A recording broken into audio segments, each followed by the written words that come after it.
आज हम लोग बात करने वाले बीए पार्ट 2 हिस्ट्री ऑनर्स का चैप्टर 8 का ये भाग जो है 4 है। भाग धीरे तक बहुत अच्छे से पढ़ लिए थे। अगर आपने भाग धीरे तक नहीं देखा है तो लिंक डिस्क्रिप्शन में होगा, प्ले लिस्ट का वहां देख सकते हैं, प्ले लिस्ट में जाकर देख सकते हैं। आपको पता है कि चैप्टर जैसे ही खत्म होगा इसका हम ऑब्जेक्टिव क्वेश्चन करवाएंगे, उसके बाद सब्जेक्टिव क्वेश्चन करवाएंगे और उसके बाद इसका हम मॉडल सेट देंगे। तो चलिए हम लोग शुरू करते हैं। हम लोग किसके बारे में पढ़े थे? शिवाजी के बारे में पढ़ लिए थे। शिवाजी, इनके पुत्र के बारे में भी पढ़ लिए थे। शिवाजी के जो पुत्र थे कौन थे? संभाजी और एक और पत्नी से एक और पुत्र थे, उनका क्या नाम था? राजा राम और इनके पुत्र का नाम राजा राम था। और इनके जो पुत्र थे वो कौन थे? इनके जो पुत्र थे वो साहू जी थे, साहू जी। और इनके पुत्र शिवाजी द्वितीय। ये शिवाजी द्वितीय जो थे अपने माता के संरक्षण में राज्य का संभाल रहे थे। लेकिन ये साहू जी जो थे वो किसके कैद में थे? औरंगजेब 1707 में औरंगजेब की मृत्यु होने के बाद 1707 में जब औरंगजेब की मृत्यु हो गई तो उसके बाद राजा कौन बना? मुगल वंश का राजा कौन बना? मुगल वंश का जो राजा था वो बना बहादुर शाह राजा बना। और बार बार ये शिवाजी द्वितीय का जो सेना थी वो बार बार मुगलों को परेशान कर रही थी, तो बहादुर शाह बना। तो इसने बहादुर शाह ने किसको छोड़ दिया? साहू जी को, कि अपने छोड़ देंगे तो जाएगा तो इसे लड़ेगा। तो जाकर कंफर्म यही हुआ कि लड़ा। और ये साहू जी की से मित्रता किसकी हो गई? बालाजी विश्वनाथ की। बालाजी विश्वनाथ की मदद से शिवाजी द्वितीय को इन्होंने शासन से हटाया और खुद क्या बन गए? राजा बन गए। राजा। अब देखिए ये पेशवा किसको नियुक्त किए थे? पेशवा नियुक्त किए थे ये बालाजी विश्वनाथ को पेशवा नियुक्त किए थे। अब देखिए मुख्य रूप से भूमिका अब यहां से शुरू होती है बालाजी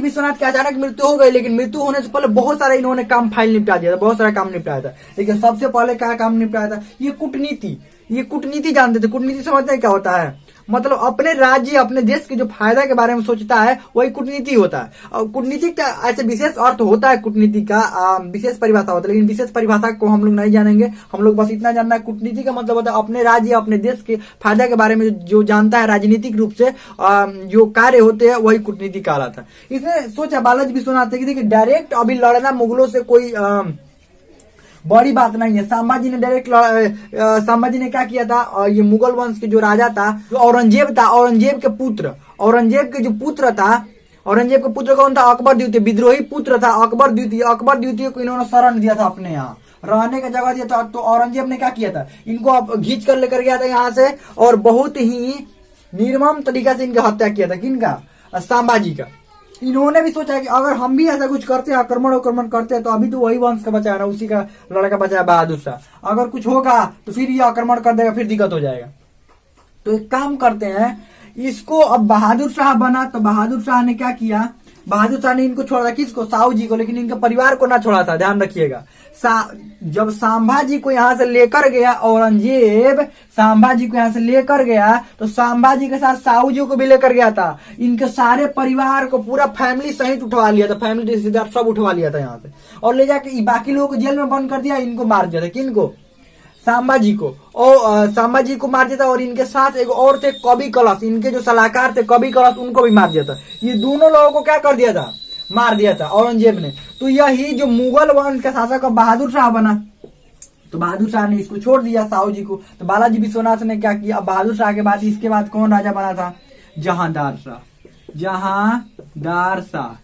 तो जहांदार, तो ये मौका का इंतजार कर रहे थे कब ये कमजोर पड़ रहे हैं, तो जहांदार शाह बना। जहांदार शाह लंपट मूर्ख कहा जाता था, लंपट मूर्ख कहा जाता था जहांदार शाह को। इसको कुछ पता नहीं चलता था और ये उल्टा पुल्टा काम करता था। ये एक बार जहांदार शाह के बारे में पढ़ा रहे थे, बताए थे ना, इसने क्या किया था? इसने टैक्स वसूलने के लिए खुद टैक्स न वसूल कर ये ठेका पर टैक्स दे देता था, कि किसी भी ठेकेदार को दे देता था कि जाओ तुम जितना मर्जी उतना जानते से टैक्स वसूल लो और हमको क्या कर देना, दे देना। यही हिजरा व्यवस्था चालू किया था, हमको दे देना। यही इसने व्यवस्था चालू किया था टैक्स वसूलवाने का, कि टैक्स कैसे भी ज्यादा मिले। तो अब इसके बाद तख्ता पलट कौन हुआ? फारूक सियर बना। आप कहेंगे कि मुगलों के बारे में काहे हमको पढ़ा रहे हैं, हमको इनके बारे में बताइए। देखिए बता रहे हैं। अब फारूक सियर को राजा बनाने में सैयद बंधु का तो हाथ था। सैयद सैयद बंधुओं का तो हाथ था ही इनको राजा बनाने में। अभी यही बात समझना है,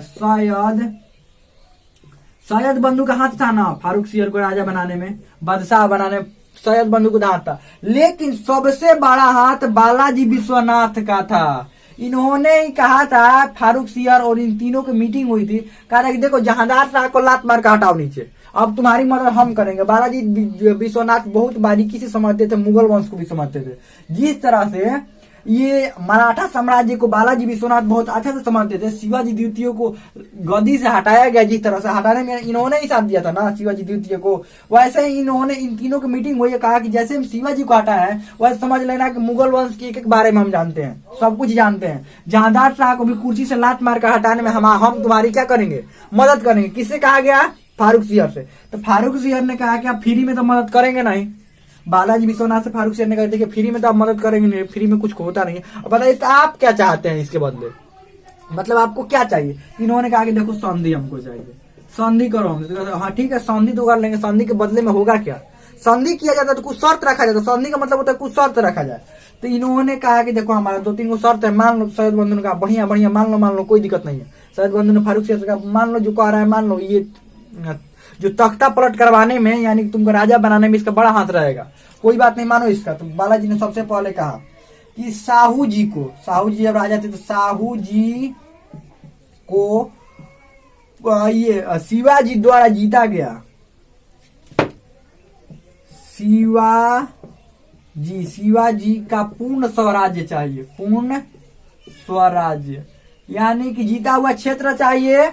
और ये आपको मानना पड़ेगा कि ये राजा है, साहू जी क्या है, एक स्वतंत्र क्षेत्र के राजा हैं। ये आपको क्या करना पड़ेगा, मानना पड़ेगा फारूक सियर से कि आप अगर बनेंगे तो आपको मानना पड़ेगा। फारूक सियर क्या दिक्कत है, मान लेंगे हम। दूसरा शर्त कि मुगलों द्वारा जीता गया, यानी कि मराठा द्वारा कह सकते हैं, मराठा द्वारा जीता गया क्षेत्र वापस करना पड़ेगा। यानी कि मराठाओं द्वारा जो क्षेत्र जीता गया था शिवाजी द्वारा, अब जब शिवाजी द्वारा जीता गया तो उसके बाद सामाजी द्वारा भी कुछ क्षेत्र जीता गया था। और जब सामाजी को खींच कर लेकर गया औरंगजेब, तो औरंगजेब ने क्या किया, सारा क्षेत्र भी अपने अधिकतर क्षेत्र कब्जा में ले लिया। कुछ ही क्षेत्र पर ये राजा थे, अधिकतर कब्जा में ले लिया था। तो फारूक सियर से कहा कि जितना भी क्षेत्र जीते हैं ना जितने भी मराठा साम्राज्य के क्षेत्र तुम्हारे पास है वो सब जीता हुआ क्षेत्र वापस करो। पहले जो जीते थे वही वाला क्षेत्र वापस करो। तुम अब जीत लियो, भले तुम अब जीते हो, लेकिन पहले जो जीता गया था मराठा साम्राज्य द्वारा क्षेत्र उसको क्या करो, वापस करो। तो ये फारूक सियर ने कहा ये भी बढ़िया, कोई दिक्कत नहीं है। तीसरा ये मालवा से कर वसूली। अब कर वसूली कौन करेगा, मालवा वाले क्षेत्र से, ये नजदीक था इन लोगों का। साहू जी मतलब ये मराठा साम्राज्य कर वसूली करेगा, आप कर नहीं वसूली करेंगे। तो फारूक सियर ने कहा ये भी बढ़िया, कोई दिक्कत नहीं। ये सब आराम से मानता जा रहा था। चौथा इन्होंने कहा बालाजी विश्वनाथ ने कि साहू जी के रिश्तेदारों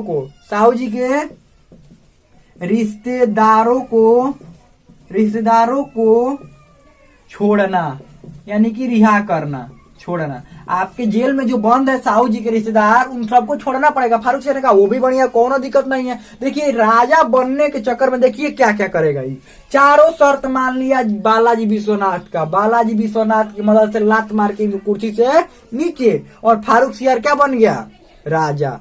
जैसे ही फारूक सियर राजा बना, सैयद बंधु की मदद भी था और इनका भी मदद था। जैसे ही फारूक सियर राजा बना, ये सभी शर्तों को मान गया।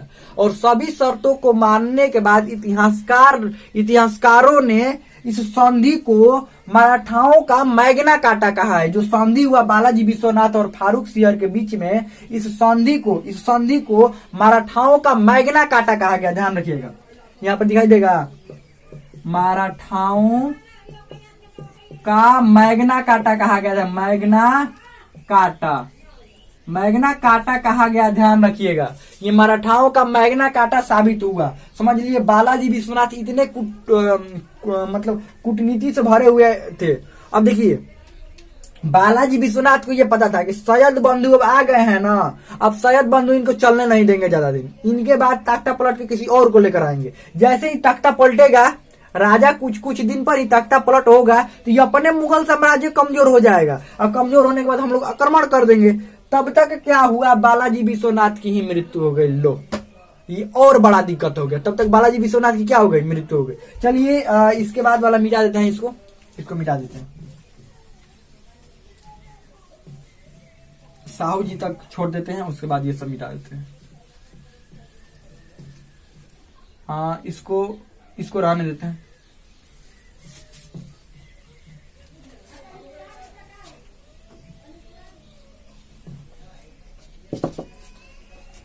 साहू जी, अब साहू जी सबसे पहले इनके पेशवा कौन थे, पेशवा किनको बनाए, बालाजी विश्वनाथ को, विश्वनाथ। उसके बाद अब इनके ही ठीक बेटा, इनकी मृत्यु हो गई, आकस्मिक मृत्यु हुई थी, कोई ये निश्चित नहीं था, अचानक इनकी मृत्यु हो गई। अब साहू जी को बड़ा झटका लगा कि देखो कितना अच्छा ये सब चल रहा था। फारूक सियर। अब देखिए, फारूक सियर राजा बनते ही सब साहू जी का परिवार को, रिश्तेदार को, सबको छोड़ छाड़ दिया। ये 4 गो जो ऐसी था मान लिया। मानने के बाद तब तक मृत्यु हो गई बालाजी विश्वनाथ की। अब इन्हीं का बेटा जो था बाजीराव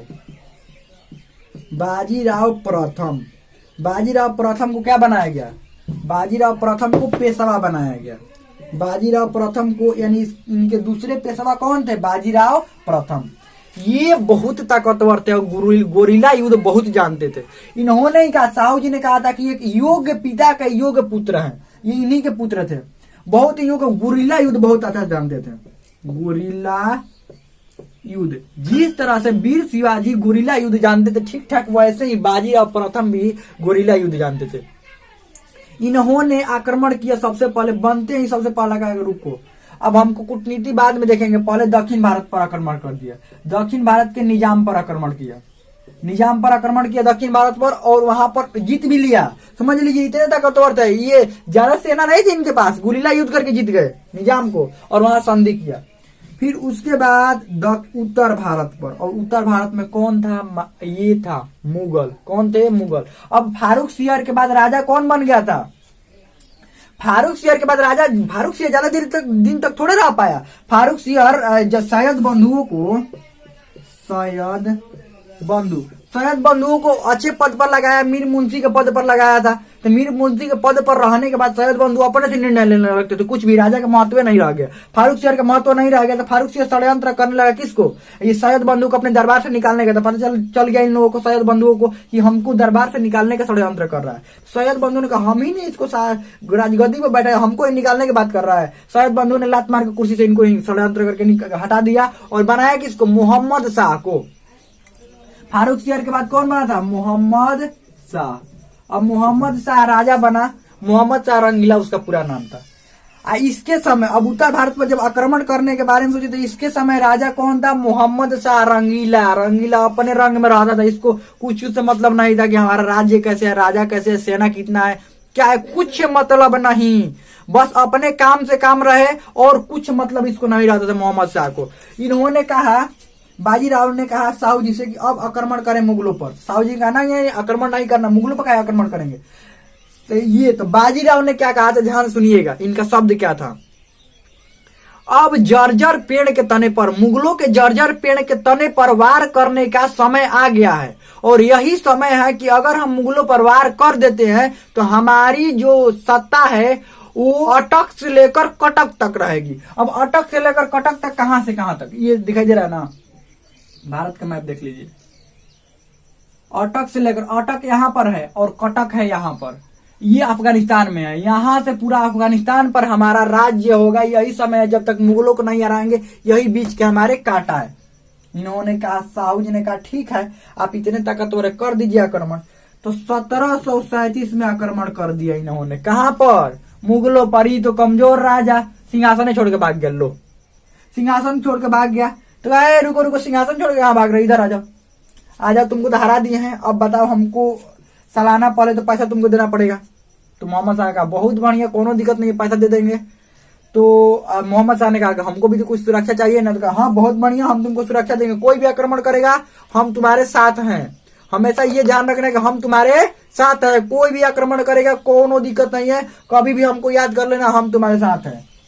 तो ये और निश्चिंत हो गया। रंगीला नामे था और रंग बिरंग में रहने लगा अपने दरबार में। तब तक आक्रमण कर दिया नादिर शाह 1739 में।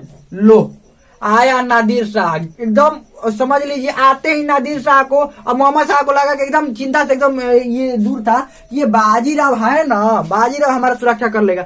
बाद में पता चला कि बाजीराव सुरक्षा नहीं कर रहा, सुरक्षा किसको करना पड़ गया, खुद ये मोहम्मद शाह तो खुद भाग गया गद्दी छोड़। जब पता चला कि बाजीराव सुरक्षा नहीं कर रहा है तो खुद भाग गया और नादिर शाह इतना लूटा, पूरा लूट लिया मुगल साम्राज्य को। सब ये मयूर सिंहासन, कोहिनूर हीरा सब लूट कर लेकर चल गया। कहां पर? अपने देश में।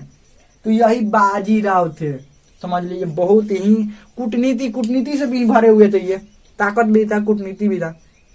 तो बाजीराव के बाद ही इसके आगे वाले पेशवा के बारे में, आगे वाले पेशवा कौन होंगे उनके बारे में हम लोग अगले भाग में पढ़ेंगे। हम लगता है समझ में आ गया होगा। इसमें कोई भी डाउट हो, कोई भी क्वेश्चन हो, आप कमेंट में पूछ सकते हैं। हम लगता है समझ में आ गया होगा।